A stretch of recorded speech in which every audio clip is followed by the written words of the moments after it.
We continue our reading of Turn Your Eyes Upon Jesus, an invitation to spend a year with your best friend, a daily devotional by author George R. Knight. Today's reading, October 11, more about staying on the cross.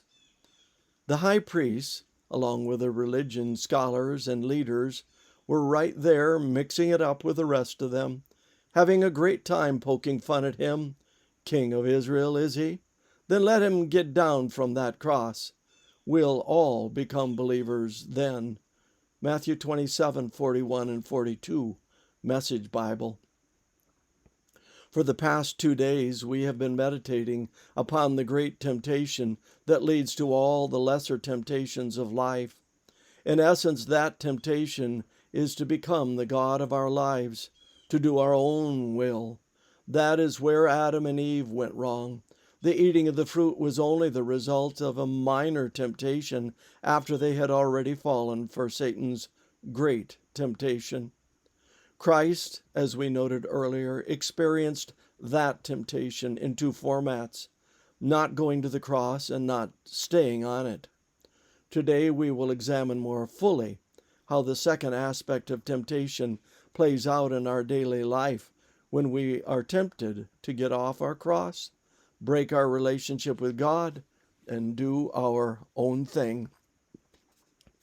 I've known for years that I cannot sincerely pray and commit a deliberate act of sin at the same time. I have experimented. Temptation becomes sin at the point that I become conscious of the temptation. At that very moment, I can choose to do one of 2 things. I can reject the temptation through God's power, or I can decide to dwell on the temptation and cherish it a bit. In other words, I can ask God into my life to help me overcome, or I can tell him to leave me alone for a while so that I can enjoy my private sin. I comfort myself that I will pray about it later. Too often we are like Augustine, who in suffering with the central temptation of his life prayed, "Make me chaste, Lord, but not quite yet." The alternative is to come to God saying, "Lord, I recognize this temptation for what it is, and I'm going to pray right now."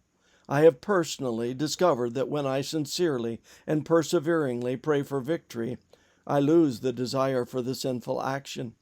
I believe that phenomenon is the power of God helping me overcome both the specific temptation and the temptation to get off my cross and live my life according to my own will. But sometimes, to be honest, I don't want the power and the victory. Instead, I want the sin. At that point, I fall for temptation in the same way that Eve did in Genesis 3. I have taken active charge of my own life and sidelined God. To consistently choose temptation leads to a life of falling for temptation as I separate myself from God. This concludes our reading today of Turn Your Eyes Upon Jesus.